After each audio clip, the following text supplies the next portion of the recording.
إلا الله محمد رسول الله لا إله إلا الله محمد رسول الله لا إله إلا الله محمد رسول الله لا إله إلا الله محمد رسول الله الرحيم الحمد لله رب العالمين والصلاة والسلام على رسوله الكريم أما بعد فأعوذ بالله من الشيطان الرجيم بسم الله الرحمن الرحيم لن ينال الله لحومها ولا دماؤها ولكن يناله التقوى منكم صدق الله العظيم. بزرگان محترم اور میرا عزیز ساتھیو، اللہ رب العزت کا بڑا احسان و کرم ہوا. اللہ رب العزت نے ہم سب کو اس بابرکت مجلس میں شرکت کرنے کی توفیق عطا فرمائی. اللہ تعالی ہم سب کے اس مل جل کر بیٹھنے کو قبول فرمائے، ہم سب کے لیے عمل کا اور اللہ کی رضا کا ذریعہ اسے بنا دے. یہ مہینہ جیسا کہ ہم جانتے ہیں کہ ذو الحجہ کا مہینہ ہے، اسلامی سال کا آخری مہینہ، بڑی عظمت والا بڑا بابرکت مہینہ ہے، کیونکہ یہ وہ مہینہ ہے اس مہینے میں دو عظیم عبادتوں کو انجام دیا جاتا ہے. ایک عبادت تو قربانی کی عبادت اور دوسری عبادت حج کی عبادت. یہ دونوں اہم عبادتوں کو اسی ماہ میں ادا کیا جاتا ہے. قربانی کے متعلق کچھ باتیں بیان کرنے سے پہلے 10 ذی الحجہ سے ایک 9 ذی الحجہ جس کو یوم العرفہ کہتے ہیں، اس کے متعلق نبی کریم صلی اللہ علیہ وسلم نے ارشاد فرمایا، انا احتسب، مجھے اللہ تعالیٰ کی ذات سے امید ہے کہ یوم العرفہ، عرفے کے دن کا روزہ رکھنا، اللہ تعالیٰ اس کے آئندہ پچھلے 1 سال کے گناہ معاف فرما دیں گے.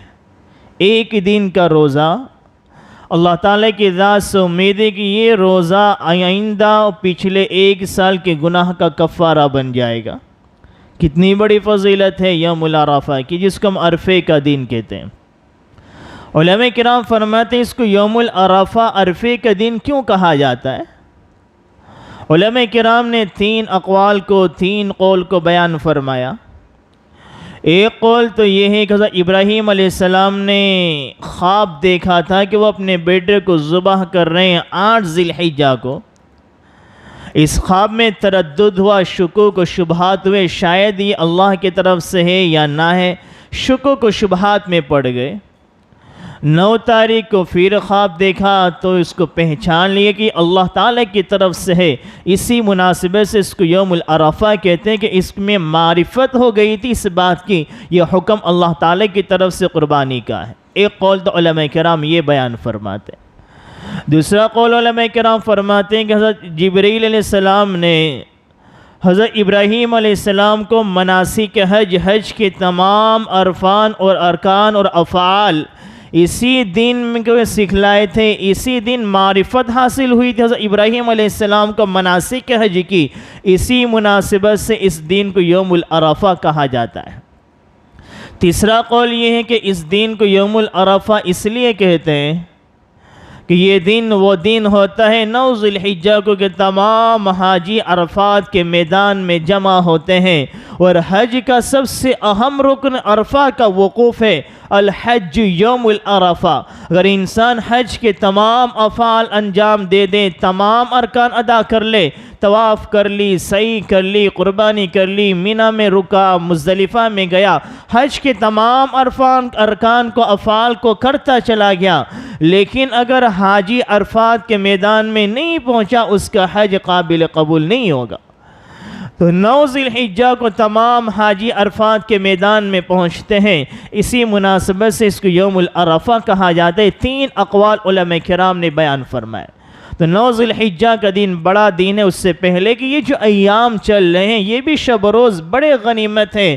ان کی دن کی بھی قدردانی کرنی چاہیے، ان کی راتوں کی بھی قدردانی کرنی چاہیے. 10 ذی الحجہ میں قربانی کا حکم اللہ کی طرف سے ہم پر عائد ہوتا ہے۔ اللہ تعالیٰ قرآن کریم نے قربانی کے تذکروں کو الگ الگ مواقع پر قرآن کریم نے بیان فرمایا ہے۔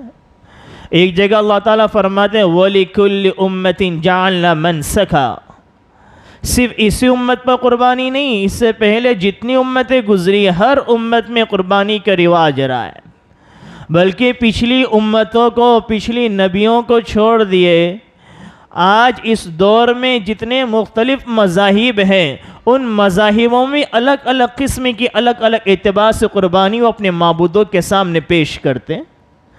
جو اللہ تعالیٰ کو ماننے والے نہیں ہیں، کسی اور کو پوجتے ہیں، کسی اور کو معبود سمجھتے ہیں، وہ بھی ان کے ناموں پر اپنی قربانیوں کو پیش کرتے ہیں، ان کے ناموں پر جانوروں کو ذبح کیا جاتا ہے۔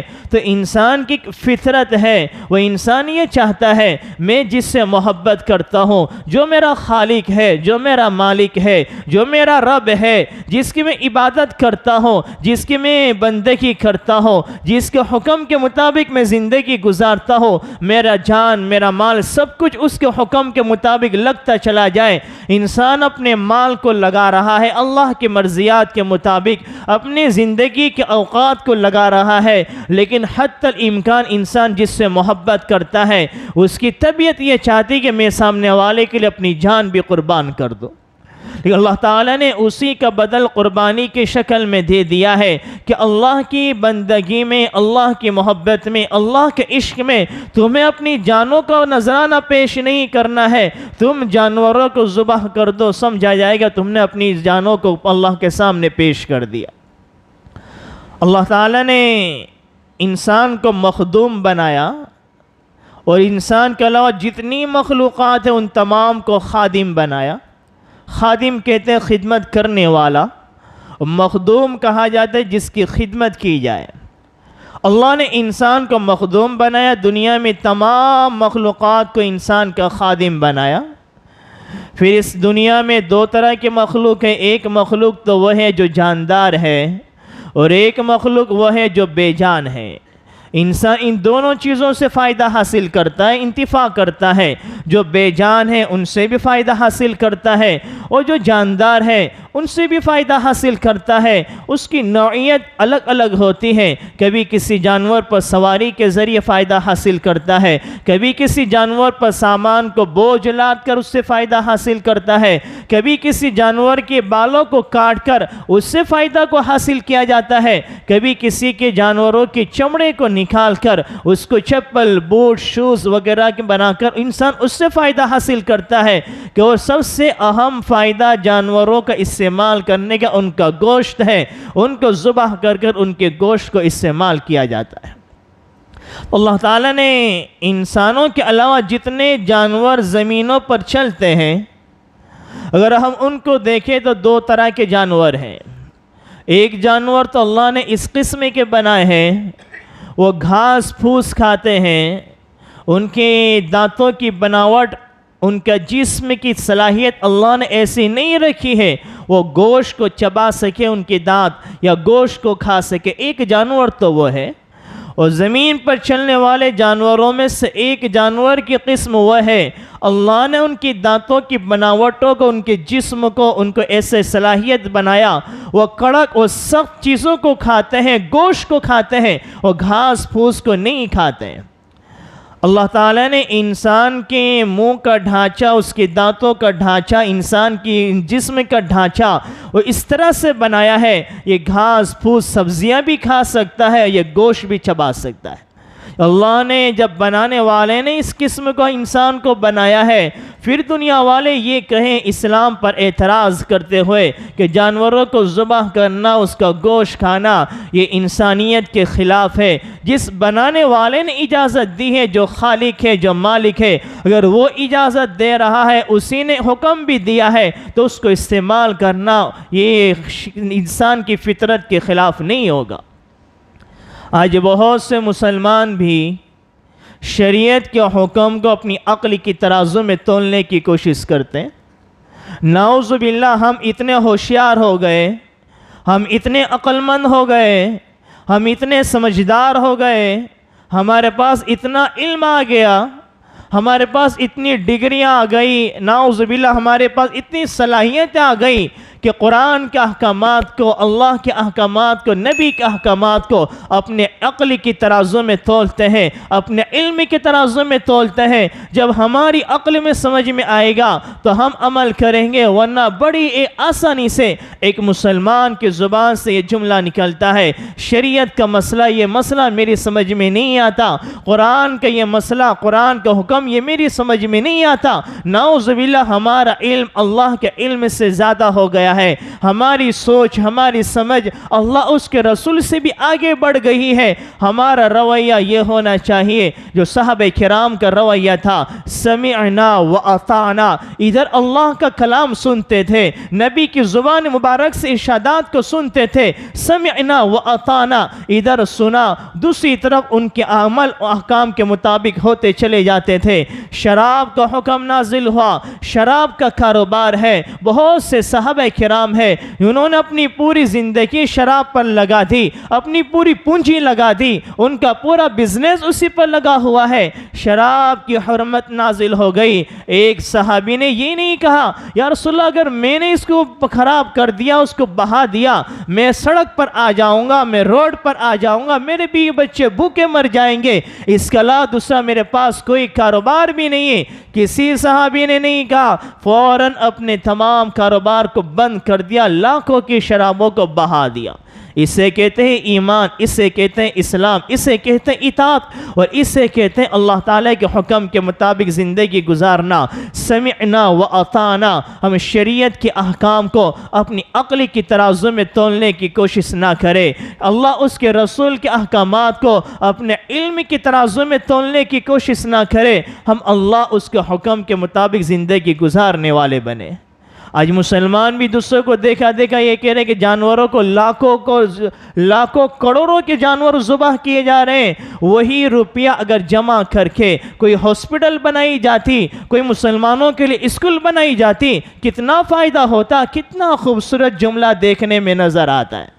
ایک عام انسان کے سامنے بھی یہ بات رکھی جائے کہ ایک انسان اگر سورج شہر کا جائزہ لیا جائے، لاکھوں روپے میں قربانی ہو رہی ہے، اپنی قربانی کو محدود کیا جائے، اسی رقم کو جمع کر کے ایک مسلم ہاسپٹل کھڑا ہو سکتا ہے۔ یہ ہمدردی تمہیں اسلام کے احکام میں نظر آتی ہے، شادی بیاہ کے موقع پر یہ ہمدردی نظر نہیں آتی۔ وہاں کسی کی زبان سے یہ جملہ نہیں نکلتا کہ 2.5 لاکھ کا پارٹی پلاٹ اس نے بک کر دیا، ایک دن کے لیے لاکھوں روپیہ کے جوڑے اس نے اپنی شادیوں پر لگا دیے، لاکھوں روپے کے زیورات اس نے بنائے، کھانے میں اتنا لاکھوں روپیہ خرچ کر دیا۔ اگر ہمارا مسلم معاشرہ ان شادی بیاہ رسم و رواج کو، اب تو شادی تو بہت معاملہ دور ہو گیا، اب تو منگنیاں ہوتی ہیں تو ہوٹلوں میں بڑی بڑی پارٹیاں کی جاتی ہے غیروں کو دیکھ کر۔ اب تو ہم بڑے ہو گئے، اب ہم اسلام تو پرانا ہو گیا، اب ہم مالدار ہو گئے،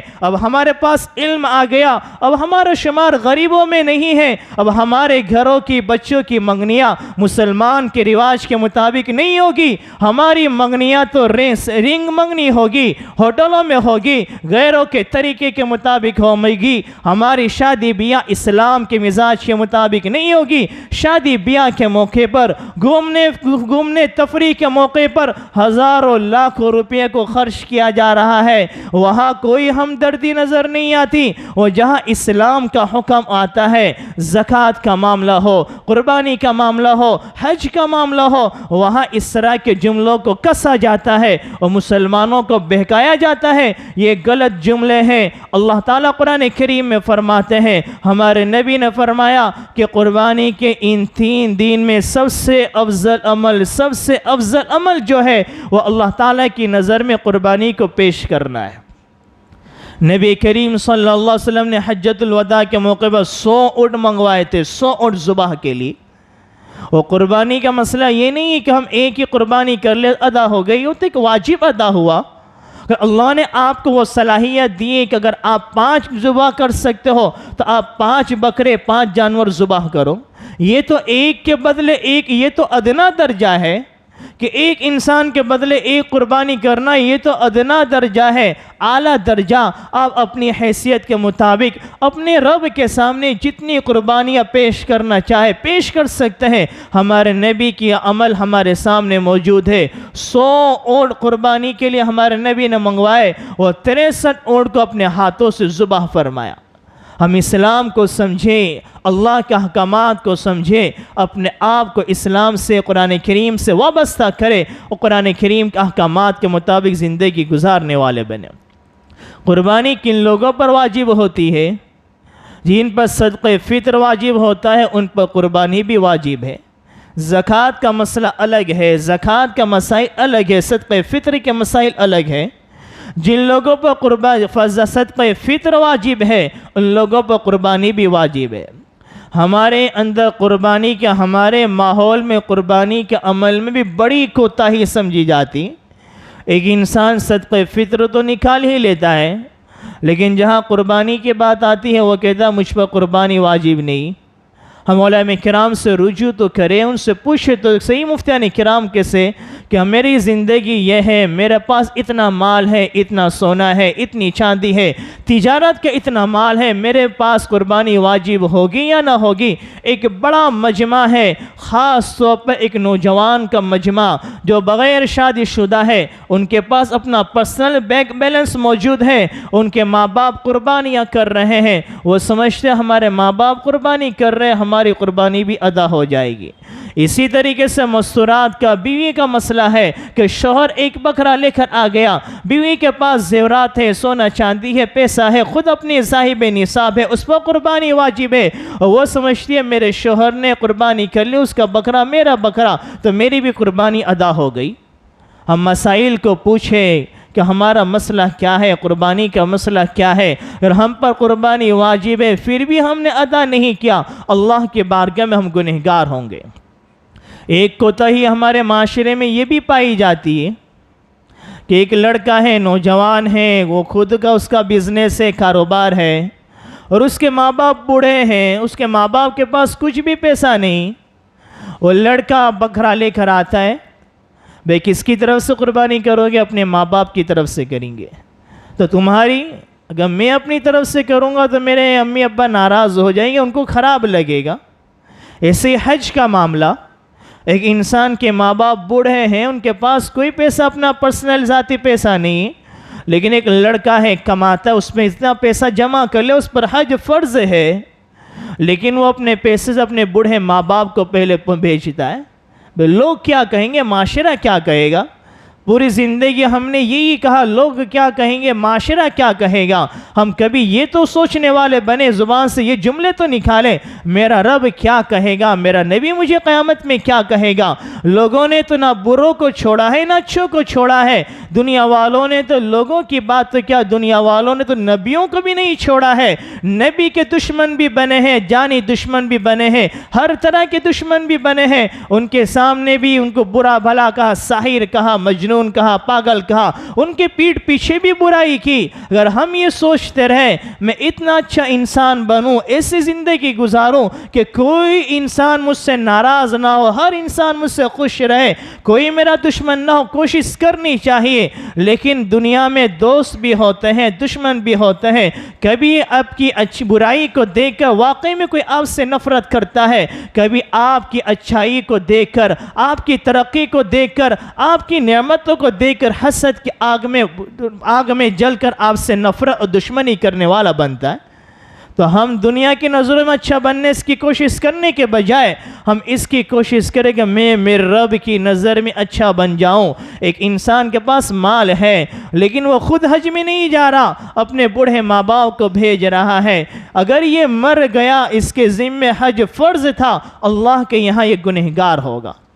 ایسے ایک نوجوان ہے جس پر قربانی واجب ہے، وہ بکرا لایا، اپنی طرف سے نہیں کر رہا، اپنے ماں باپ کی طرف سے کر رہا ہے، تو اس کی قربانی ماں باپ کی طرف سے تو ادا ہو گئی، لیکن خود اس کے ذمے جو واجب قربانی تھی وہ واجب ادا کہاں ہوا؟ وہ اللہ کے یہاں گنہگار ہوگا، اللہ کی نظر میں گنہگار ہوگا۔ ہاں اگر کوئی یہ کہے کہ بھئی اپنے ماں باپ کی طرف سے بھی کر رہا ہے وہ خود اپنی طرف سے بھی کر رہا ہے تو بڑی اچھی بات ہے، بہت اچھی بات ہے. یہ اپنے واجب کو بھی ادا کر رہا ہے اور ایکسٹرا اپنے ماں باپ کی بھی کر رہا ہے، بڑی اچھی بات ہے، کوئی حرج کی بات نہیں، کرنا چاہیے.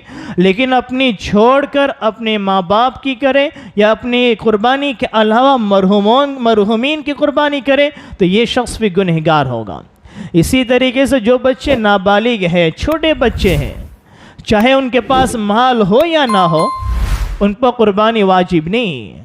اگر ان کے والدین اپنے چھوٹے بچوں کی بھی قربانی کریں تو بڑی اچھی بات ہے، بلکہ کرنا چاہیے، واجب و ضروری نہیں.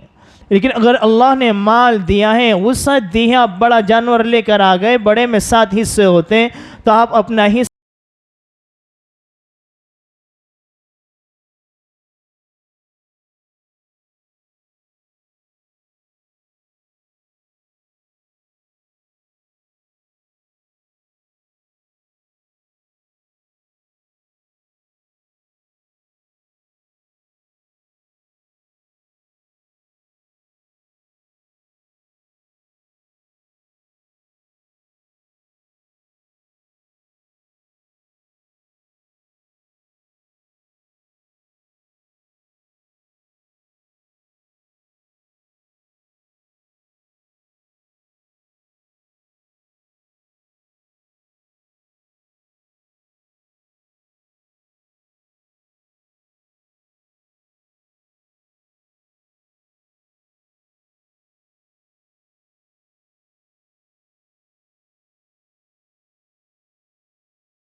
3 دن قربانی کے دن ہوتے ہیں، اور لوگوں کے ذہنوں میں یہ بات بھی ہوتی ہے کہ قربانی کے 3.5 دن ہوتے ہیں۔ قربانی کے 3.5 دن نہیں ہوتے، قربانی کے 3 دن ہوتے ہیں، اور قربانی کے دنوں میں عقیقہ بھی کر سکتے ہیں، اور بڑے جانور میں کچھ حصہ آپ نے قربانی کے لیے رکھ دیے، کچھ حصہ آپ نے عقیقے کے رکھ دیے، تو وہ بھی کوئی حرج کی بات نہیں۔ اسی طریقے سے ایک مسئلہ گوشت کے متعلق ہے، لوگ پوچھتے ہیں کہ بھئی قربانی کا گوشت غیر مسلموں کو دے سکتے یا نہیں دے سکتے، کیونکہ کاروباری تعلقات ہیں یا کچھ اور تعلقات ہیں، وہ لوگ مانگتے بھی ہیں بھئی قربانی کا گوشت دینا آپ کی، تو اس وقت بھی لوگ کرتے ہیں بازار سے خرید کے گوشت دیتے۔ علماء کرام نے لکھا ہے اگر آپ کو یقینی بات ہے کہ اگر گوشت دو گے تو وہ آپ کا گوشت کو، قربانی کے گوشت کو شراب وغیرہ کے ساتھ استعمال نہیں کریں گے تو آپ ان کو گوشت دے سکتے ہو، لیکن اگر آپ کو یقینی بات ہے کہ یہ ہم قربانی اگر ہم گوشت ان کو دیں گے، یہ گوشت کو سیک کر تل کر شراب کے ساتھ اس کو استعمال کریں گے، تو ایسی جگہوں میں نہیں دے سکتے ہیں۔ اور بھی بے شمار قربانی کے مسائل ہیں، ان کے جانوروں کے متعلق، خود عید کے دن گوشت کے متعلق اور ذبح کے متعلق کہ ذبح کس طرح سے کرنا ہے، مصنون طریقہ کیا ہے، بسم اللہ پڑھ کے ذبح کیا جائے۔ ایک مسئلہ بتا کر اپنی بات کو ختم کرو کہ کتابوں میں یہ مسئلہ لکھا ہوا ہے کہ بسم اللہ پڑھ کر ذبح کرنا ضروری ہے، اور جو ذبح کر رہا ہے اس کا جو معاون ہے، تعاون کرنے والا ہے ذبح کرنے میں، اس کا بھی بسم اللہ پڑھنا ضروری ہے۔ ہوتا ہی کہ ایک شخص ذبح کر رہا ہے، وہ تو بسم اللہ پڑھ رہا ہے لیکن تھوڑا سا اس نے ذبح کیا لیکن وہ صحیح طور پر ذبح نہیں ہو پایا، تو بھی جو کھاڑ کی ہوتا ہے، کسائی ہوتا ہے، وہ اس کا ہاتھ پکڑ کے اس کو دبا کے اس کو ذبح کرتا ہے۔ تو آپ پہلے سے ان کو بتا دو، اگر تو میرا ہاتھ پکڑ کے میرا معاون مددگار بنے گا تو بھی بسم اللہ پڑھنا، اگر اس نے بسم اللہ نہیں پڑھا تو وہ جانور حلال نہیں ہوگا، حرام ہو جائے گا۔ اس بات کی بھی خاص طور پر رعایت کی جائے۔ اللہ تعالیٰ عمل کرنے کی توفیق عطا فرمائے، آمین۔ وما علینا الا البلاغ۔